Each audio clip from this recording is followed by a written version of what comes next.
बिस्मिल्लाहिर्रहमानिर्रहीम। मैं आज आप लोगों के साथ बहुत ही एक इम्पोर्टेंट बात डिस्कस करने जा रहा हूँ और वो है हैंड राइटिंग के हवाले से। हैंड राइटिंग जिसको उर्दू में खुशखती कहते हैं। तो मैं आपके साथ एक एग्जांपल डिस्कस करता हूँ कि 3 लोग हैं, 3 लोगों को आपने 3 पेज दिए, हर एक पेज पे 100 वर्ड्स लिखे हुए हैं और आपने उनको एक बॉल पेन दिया और एक खाली पेज दे दिया और उनको कहा कि 100 वर्ड्स है और आपके पास 10 मिनट्स का टाइम है, आप इसको दूसरे पेपर पे कॉपी कर दें। तो जब 10 मिनट्स पूरे हो गए तो आपने उनको स्टॉप बोला, वो रुक गए और आपने ए से पूछा कि आपने कितने वर्ड्स लिखे हैं। उसने काउंट करके बताया कि जी मैंने 90 वर्ड्स लिखे हैं आउट ऑफ 100। आप बी से पूछते हैं आपने कितने वर्ड्स लिखे हैं, वो कहता है जी मैंने 80 वर्ड्स लिखे हैं। आप सी से पूछते हैं आपने कितने वर्ड्स लिखे हैं, वो बोलता है जी मैंने 70 वर्ड्स लिखे हैं। तो मेरा आपसे क्वेश्चन है कि उनको कितने मार्क्स मिलेंगे कि 100 वर्ड्स थे, 10 मिनट्स का टाइम था और 100 ही मार्क्स उनको मिलने चाहिए, टोटल जो मार्क्स 100 है।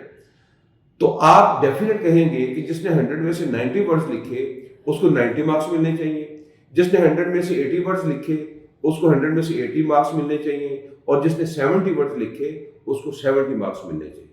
लेकिन ऐसा नहीं है, ये बिल्कुल रॉन्ग है। मैं इसको साबित करता हूं।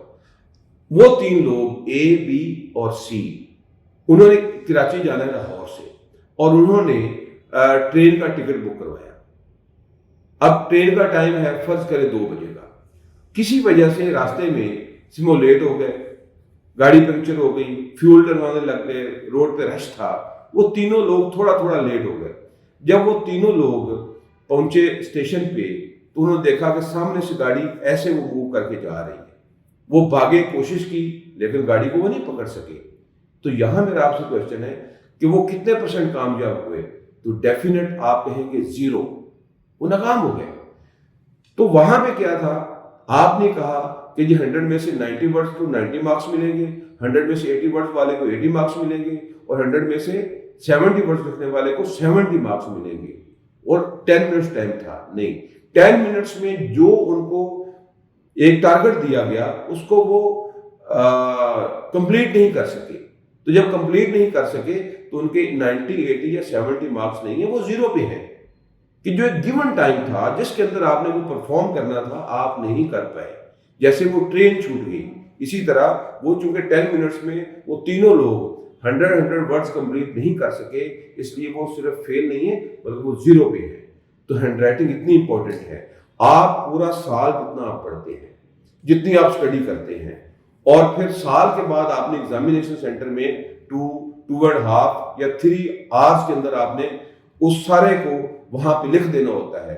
तो अगर हैंड राइटिंग आपकी रीडेबल होगी, खूबसूरत होगी और आपकी स्पीडी राइटिंग होगी तो आप मैक्सिमम शीट्स वहां पे लगा सकते हैं। मैक्सिमम आपके पास नॉलेज होता है क्योंकि पूरा साल आपने पढ़ा होता है, लेकिन उस लिमिटेड टाइम में आप उसको अच्छा परफॉर्म अगर करेंगे तो आपके मैक्सिमम मार्क्स आएंगे और मैक्सिमम मार्क्स जो आएंगे तो फिर आप नेक्स्ट क्लास में एडमिशन के लिए भी आप मेरिट में आ जाएंगे या गवर्नमेंट जॉब के लिए आप जाते हैं तो वहां भी आपका मेरिट बहुत अच्छा बनेगा। तो आप अपनी हैंड राइटिंग पे फोकस करें, हैंड राइटिंग को खूबसूरत भी बनाएं और स्पीडी राइटिंग बनाएं। अल्लाह ताला आपको अपने ज़ुबान में रखे। I wish you good luck.